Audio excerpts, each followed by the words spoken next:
Hello again, everyone. I'm Daren Willcock, and this is Back to the Book. This is the fourth in a series of studies I'm putting together for some Muslim friends who came out of various Christian groups. And this is going to specifically look at the foretold apostasy, the New Testament warnings of coming corruption. And the New Testament writers repeatedly warned that after their time the faith would become corrupted. False teachings would enter, people would drift from the original message, and the simple monotheistic faith of Jesus would be distorted. And these prophecies are striking, especially when we consider what actually happened in the centuries that followed. So the first thing we're going to look at is Jesus' own warnings. And Jesus himself warned that many would claim to follow him, but would actually be far from the truth. So it's recorded in the Gospel of Matthew chapter 7 verses 21 to 23, and Jesus speaking here, and he says, "Not everyone who says to me, 'Lord, Lord,' will enter the kingdom of heaven, but only the one who does the will of my Father who is in heaven. Many will say to me on that day, 'Lord, Lord, did we not prophesy in your name, and in your name drive out demons, and in your name perform many miracles?' Then I will tell them plainly, 'I never knew you. Away from me, you evildoers.'" And there's another warning that Jesus gives about a coming false prophet movement. So it's recorded in Matthew chapter 24 verses 4 to 5 and verse 11. "See that no one leads you astray, for many will come in my name saying, 'I am the Christ,' and they will lead many astray, and many false prophets will arise and lead many astray." So Jesus expected widespread deception, people using his name but teaching things he never taught. So let's look at some of the warnings from Jesus's apostles. So the apostle Paul was especially direct about the coming apostasy, and we can see this in the book of Acts chapter 20 verses 29 to 30. And Paul says here, "I know that after I leave, savage wolves will come in among you and will not spare the flock. Even from your own number, men will arise and distort the truth in order to draw away disciples after them." So notice Paul says the corruption would come from within the church, from leaders who would twist the truth. And let's look at another warning that Paul gave in his second letter to Timothy, chapter 4. Verses 3 to 4, and it reads, "For the time is coming when people will not endure sound teaching, but having itching ears, they will accumulate for themselves teachers to suit their own passions, and will turn away from listening to the truth and wander off into myths." So that's pretty stark as a warning. And myths, this is significant. Greek philosophical speculation about divine emanations and multiple hypostases, i.e. the building blocks of the Trinity. It's all over the place. You've got to remember that the Greeks had a huge pantheon of gods as well, which affected their philosophy as well.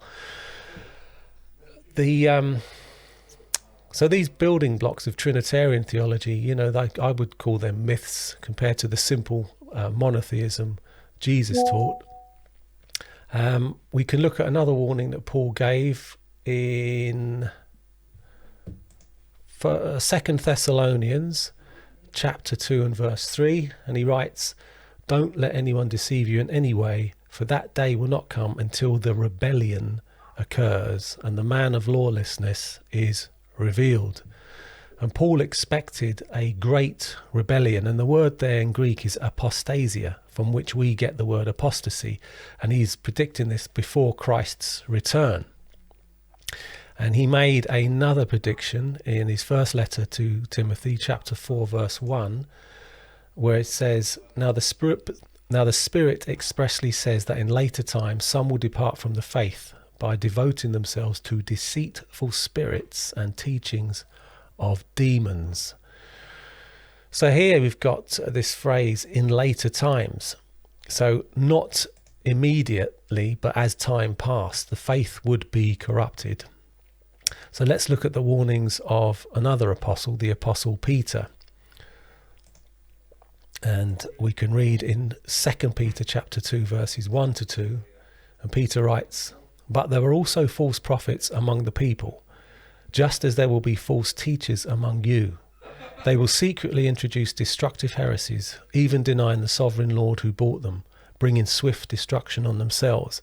Many will follow their depraved conduct and will bring the way of truth into disrepute."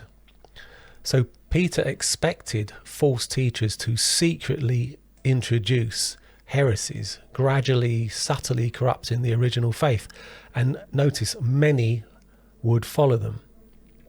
So let's look at some warnings of the Apostle John. So we can look in his letter, 1 John chapter 2, 18 to 19, and he writes, "Children, it is the last hour, and as you have heard that Antichrist is coming, so now many Antichrists have come. They went out from us, but they were not of us." And again in chapter 4 of the same letter, the first verse, "Dear friends, do not believe every spirit, but test the spirits to see whether they are from God, because many false prophets have gone out into the world." So even in John's lifetime, the corruption was already beginning. Many false prophets, not just a few isolated cases.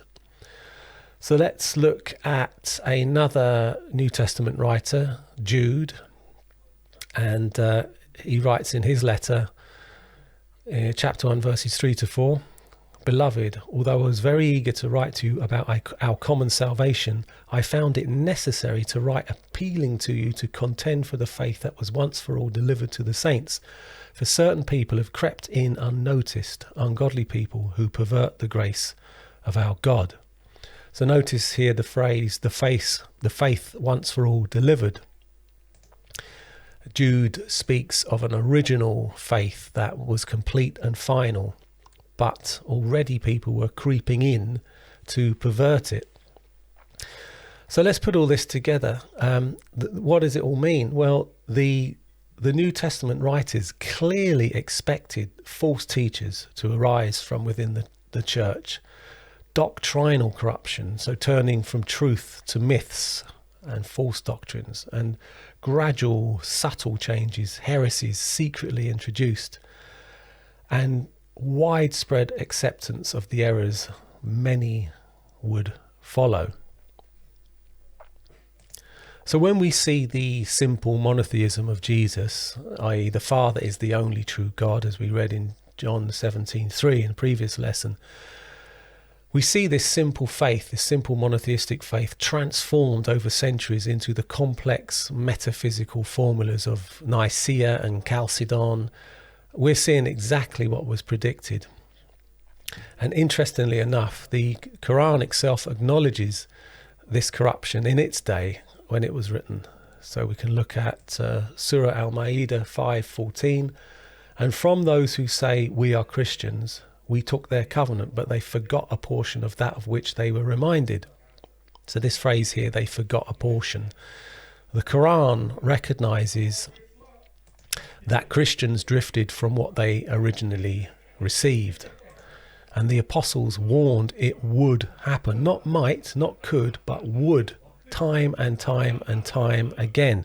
And history shows it did happen. The question is, are we willing to go back to the faith once for all delivered before the corruption set in?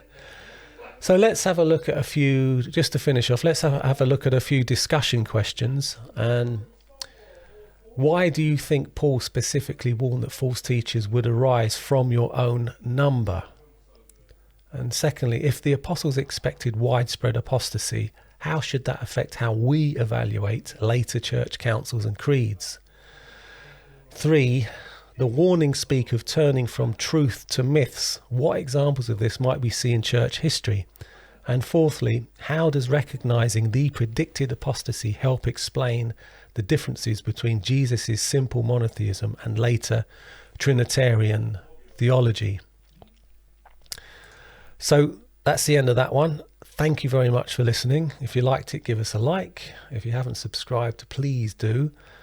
And I will see you in the next study, which is about the God of Abraham, Jesus, and you. Thank you.